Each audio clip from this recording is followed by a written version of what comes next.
Assalamualaikum warahmatullahi wabarakatuh. Halo teman-teman, saya Levina Wahyuntias dari Prodi Perbankan Syariah. Di sini saya akan memaparkan materi tentang fikih muamalah.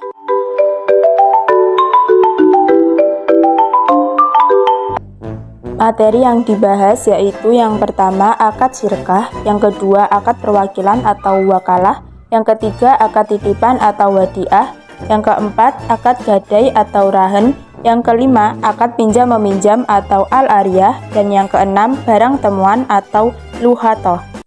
Materi yang pertama yaitu tentang akad syirkah. Pengertian dari syirkah. Syirkah adalah kerjasama antara dua orang atau lebih dalam bidang usaha atau modal yang masing-masing dari harta yang melakukan syirkah tersebut berbaur menjadi satu tanpa ada perbedaan satu dengan yang lainnya.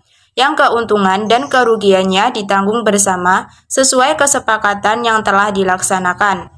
Hukum dari syirkah yaitu yang pertama dari Al-Quran Surat Sya'at ayat 24 yang artinya, dan sesungguhnya kebanyakan dari orang-orang berserikat itu, sebagian mereka berbuat zalim kepada sebagian yang lain, kecuali orang-orang yang beriman dan mengerjakan amal soleh dan amat sedikitlah mereka ini. Yang kedua yaitu dari hadis riwayat Abu Daud dan Al-Hakim. Rukun dan syarat syirkah. Syarat-syarat yang berhubungan dengan syirkah menurut Hanafiyah dibagi menjadi 4 bagian, sebagai berikut. Yang pertama yaitu sesuatu yang bertalian dengan sama bentuk syirkah, baik dengan harta maupun dengan yang lainnya.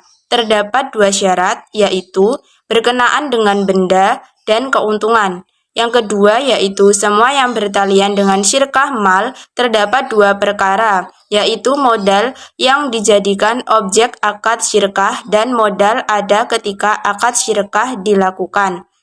Yang ketiga yaitu sesuatu yang bertalian dengan syirkah mufawadah.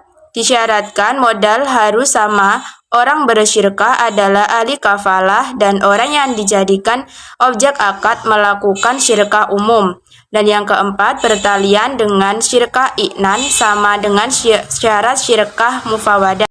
Macam-macam syirkah. Yang pertama yaitu syirkah amlak atau hak milik, yaitu persekutuan 2 orang atau lebih yang dimiliki melalui transaksi jual beli, hadiah, warisan, atau yang lainnya. Yang kedua yaitu syirkah uhud atau kontrak, akad kerjasama antara 2 orang yang bersekutu dalam modal dan keuntungan. Artinya, kerjasama ini didahului oleh transaksi dalam penanaman dan kesepakatan pembagian keuntungan. Ada 5 macam syirkah uhud, yaitu syirkah al-i'nan, syirkah al-abadan, syirkah al-mudarobah, syirkah al-wujuh, dan syirkah al-mufawadah. Hal-hal yang membatalkan syirkah. Sebab-sebab membatalkan syirkah secara umum, yaitu yang pertama, pembatalan oleh salah seorang anggota serikat. Yang kedua, meninggalnya salah seorang anggota serikat. Dan yang ketiga, murtadnya salah seorang anggota syarikat dan berpindah domisili. Sebab yang membatalkan syirkah secara khusus yaitu yang pertama, rusaknya harta syirkah seluruhnya. Dan yang kedua, tidak terwujudnya persamaan modal dalam syirkah mufawadah ketika akad dimulai. Materi yang kedua yaitu tentang akad wakalah. Pengertian dari akad wakalah. Wakalah merupakan bentuk akad muamalah yang digunakan untuk menyerahkan kewenangan pada orang lain dalam mengerjakan sesuatu yang dapat diwakilkan. Landasan hukum akad wakalah yaitu yang pertama Al-Quran Surat An-Nisa ayat 35 yang artinya, dan jika kamu khawatir antar persengketaan antar keduanya, maka kirimkanlah seorang hakam dari keluarga laki-laki dan seorang hakam dari keluarga perempuan. Jika kedua orang hakam itu bermaksud mengadakan kebaikan, niscaya Allah memberi taufik kepada suami istri. Sesungguhnya Allah Maha Mengetahui lagi Maha Adil. Dan yang kedua yaitu dari hadis riwayat Abu Daud. Macam-macam dari akad wakalah yaitu yang pertama wakalah al-mutlaqah atau mewakilkan secara mutlak tanpa batasan waktu dan untuk segala urusan. Yang kedua yaitu wakalah al-muqayyadah, penunjukan wakil untuk bertindak atas namanya dalam urusan tertentu. Dan yang ketiga yaitu wakalah al-ammah, perwakilan yang lebih luas dari al-muqayyadah tetapi lebih sederhana dari al-mutlaqah. Contoh dari akad wakalah yaitu seseorang mewakilkan kepada orang lain untuk bertindak sebagai wali nikah dalam pernikahan anak perempuannya, dan seorang terdakwa mewakilkan urusan kepada pengacaranya. Syarat akad wakalah, syarat-syarat mewakil yaitu yang pertama memiliki hak untuk bertindak pada bidang yang didelegasikannya. Yang kedua, pemberian kuasa harus yang cakap dalam bertindak. Syarat-syarat dari wakil yaitu cakap hukum menjadi salah satu syarat bagi pihak yang diwakilkan. Perkara yang mewakilkan. Rukun akad wakalah yang pertama yaitu orang yang mewakilkan, syaratnya dia berstatus sebagai pemilik urusan dan menguasai serta dapat bertindak terhadap harta tersebut dengan dirinya sendiri. Yang kedua yaitu wakil atau orang yang mewakili, syaratnya ialah orang berakal. Perkara yang membatalkan akad wakalah yang pertama, matinya salah seorang dari yang berakad. Yang kedua, bila salah satunya gila. Dan yang ketiga, pekerjaan yang dimaksudkan dihentikan. Yang keempat, pemutusan oleh mewakil terhadap wakil. Dan yang kelima, wakil memutuskan sendiri. Dan yang keenam, keluarnya orang yang mewakilkan dari status kepemilikannya. Implementasi akad wakalah dalam lembaga keuangan syariah, yaitu kiriman uang, clearing, insako, penitipan, letter of credit, wali amanat, anjak piutang, payment, dan hikmah akad wakalah. Yang pertama yaitu adanya ketidakmampuan seseorang dalam mengembangkan harta atau modalnya apabila dilakukan oleh dirinya sendiri karena beberapa sebab. Yang kedua, tidak memiliki keterampilan untuk merealisasikan kemaslahatan secara sempurna untuk berinvestasi. Dan yang ketiga, pemeliharaan orang itu sendiri, jadi dia ingin mendelegasikannya kepada orang lain. Keutamaan dari akad wakalah yaitu digunakan untuk pelimpahan harta oleh seseorang sebagai pihak pertama kepada orang lain sebagai pihak kedua dalam hal-hal yang diwakilkan. Materi yang ketiga yaitu akad titipan atau wadiah. Pengertian wadiah. Wadiah adalah titipan seseorang kepada yang lain dengan menitipkan sesuatu benda untuk dijaganya secara layak. Jenis-jenis wadiah yang pertama, wadiah yad amanah. Barang yang dititipkan sama sekali tidak boleh digunakan oleh pihak yang menerima titipan, sehingga dengan demikian pihak yang menerima titipan tidak bertanggung jawab terhadap resiko yang menimpa barang yang dititipkan. Yang kedua, wadiah yad domanah. Titipan terhadap barang yang dapat dipergunakan atau dimanfaatkan oleh penerima titipan. Rukun dan syarat al-wadiah. Yang pertama, barang yang dititipkan syaratnya barang atau benda itu merupakan sesuatu yang dapat dimiliki menurut syarat. Yang kedua, bagi penitip dan penerima sudah balik, berakal, serta syarat yang sesuai dengan syarat berwakil. Yang ketiga, pernyataan serah terima disyaratkan pada ijab qabul, ini dimengerti oleh kedua belah pihak.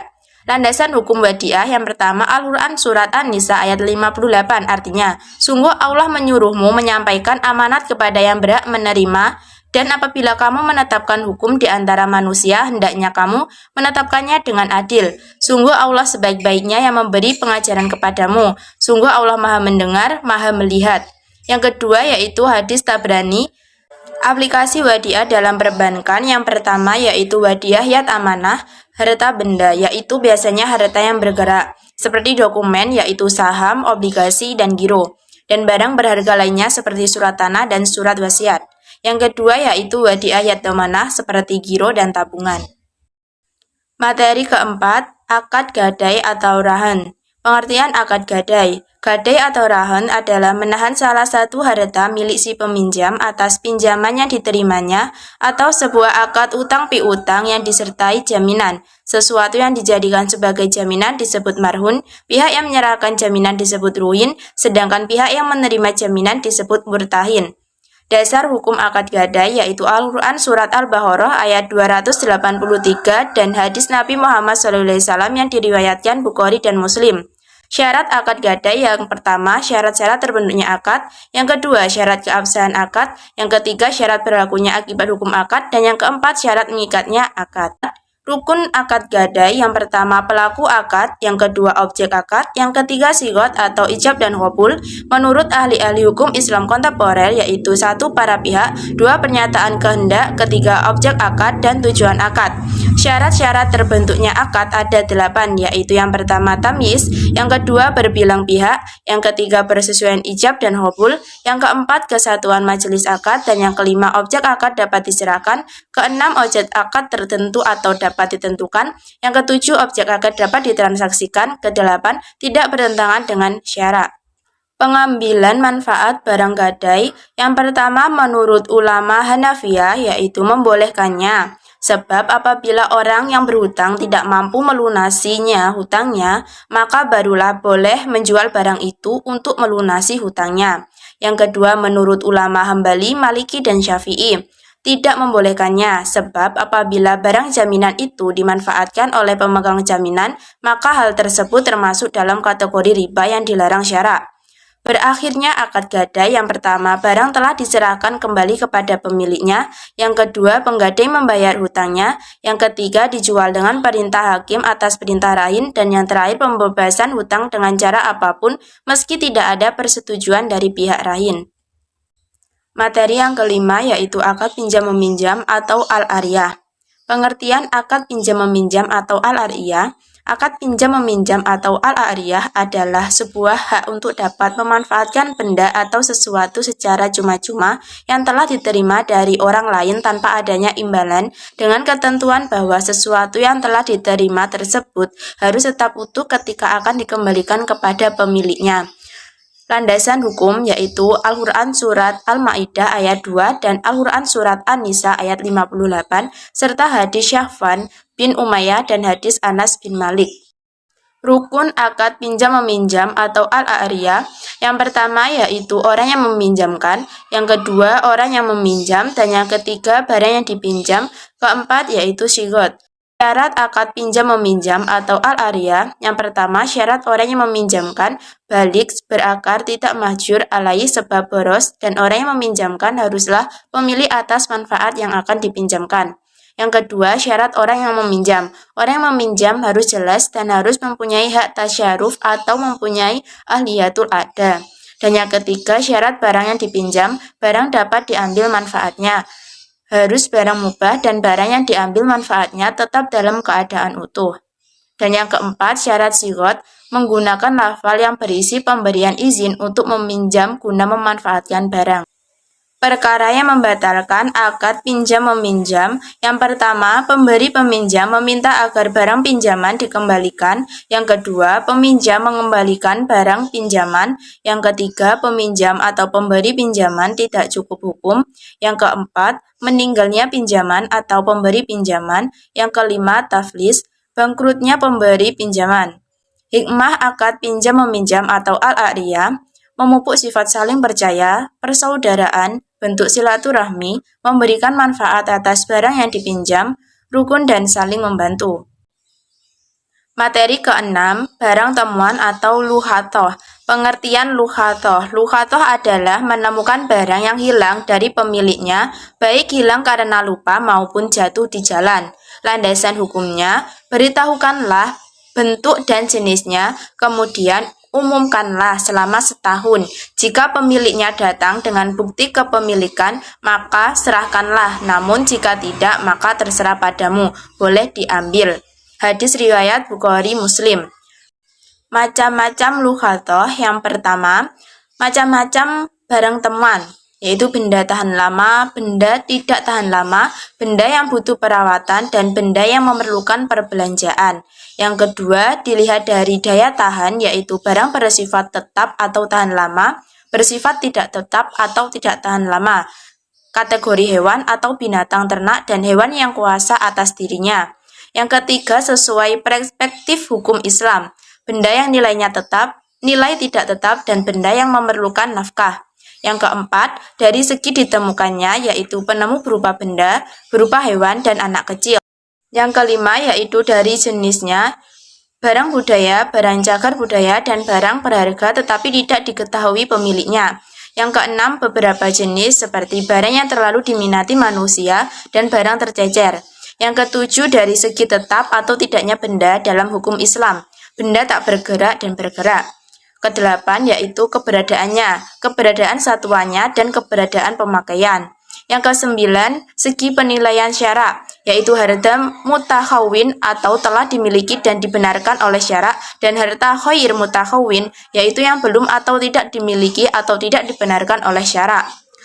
Rukun lughatoh, yaitu penemuan, orang yang menemukan, barang yang ditemukan. Syarat lughatoh yaitu berhubungan dengan orang yang menemukan barang, muslim, mukallaf, adil, dan merdeka, dan berhubungan dengan benda yang ditemukan. Hikmah lughatoh yang pertama, sebagai bentuk rasa menghormati hak milik orang lain.